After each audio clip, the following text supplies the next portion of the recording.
শেষের পথে দেশের ক্রিকেটের একটা অধ্যায়।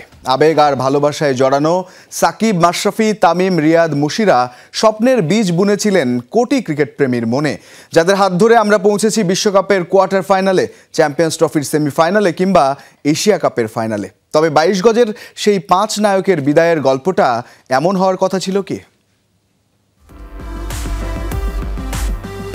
একটা সময় ছিল যখন স্বপ্নটা ছিল জলজলে, বাংলাদেশও একদিন বড় দল হবে। লাল সবুজের জার্সিতে সেই স্বপ্নের বীজ বুনেছিল ওরা 5 জন, ভালোবেসে কোটি ক্রিকেট ভক্ত যাদের ডাকল পঞ্চপাণ্ডব। ওরা হয়ে উঠল আমাদের গর্ব, আমাদের সাহস, আমাদের আবেগ। লড়াইটা ছিল এক বুক ভরসা নিয়ে সামনে এগিয়ে যাওয়ার। সেই লড়াইয়ের আরেক নাম মাশরাফি বিন মুর্তজা। ইনজুরি আর ব্যথাকে সঙ্গী করে দলকে নেতৃত্ব দিয়েছেন সামনে থেকে।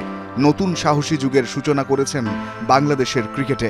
শিখিয়ে গেছেন হারার আগে হেরে না যাওয়ার মন্ত্র। লাল সবুজের ক্রিকেট পেল একটা নাম, সেই নামই হয়ে উঠল বিশ্ব ক্রিকেটে বাংলাদেশের সবচেয়ে বড় বিজ্ঞাপন, সবচেয়ে বড় ব্র্যান্ড। এদেশে ক্রিকেটের সমর্থক শব্দ হয়ে উঠলেন সাকিব আল হাসান। বাঙালির ক্রিকেটকে নিয়ে গেলেন এক ধাপ উঁচুতে। ডাউন দ্য উইকেটে এসে বাঁহাতি ছেলেটা ছক্কা হাঁকিয়ে জানান দিলেন লাল সবুজের জার্সিতেও ডমিনেট করা যায় প্রতিপক্ষের বাঘা বোলারকে। ব্যাট হাতে শুরু মানেই একজন তামিম ইকবালের দিকে তাকিয়ে ক্রিকেট পাগল গোটা জাতি। একজন বিশ্বমানের ব্যাটার যিনি সেট করেছেন একটা স্ট্যান্ডার্ড, কতবার বিপদ থেকে দলকে টেনে তুলেছেন একাই, কঠোর পরিশ্রমে নিজেকে নিংড়ে দিয়েছেন বাংলাদেশের ক্রিকেটে। মুশফিকুর রহিম হয়ে উঠলেন টিম টাইগার্সের নির্ভরতার প্রতীক। ভেঙে পড়া দুর্গকে বারবার একলা সেনাপতির মতো সামলেছেন লিকলিকে গড়নের একজন হিরো। শেষ মুহূর্ত পর্যন্ত লড়ে গেছেন নিঃসঙ্গ শেরপার মতো। কখনো দলকে নিয়ে গেছেন জয়ের বন্দরে, কখনো হেরেছেন ভাগ্যের পরিহাসে। তবুও লাল সবুজের আনসাং হিরো ওই মাহমুদুল্লাহ রিয়াদ, যাদের হাত ধরে আমরা প্রথম পৌঁছেছি বিশ্বকাপ কোয়ার্টার ফাইনালে, খেলেছি প্রথম চ্যাম্পিয়ন্স ট্রফির সেমিফাইনাল।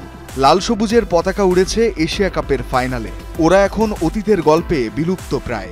আফসোস শুধু বড় হয়ে শৈশবের নায়ক মাশরাফি, সাকিব, তামিম, মুশফিক কিংবা মাহমুদুল্লাহর মতো হতে চাওয়া ছেলেটা কি ফেসবুক পোস্টে এমন ফ্যাকাশে মলিন বিদায়ের স্বপ্ন দেখেছিল, নাকি 22 গজের নায়ক হওয়ার গল্পটা শুধুই একটা মিথ? রঞ্জন শান্ত, যমুনা স্পোর্টস।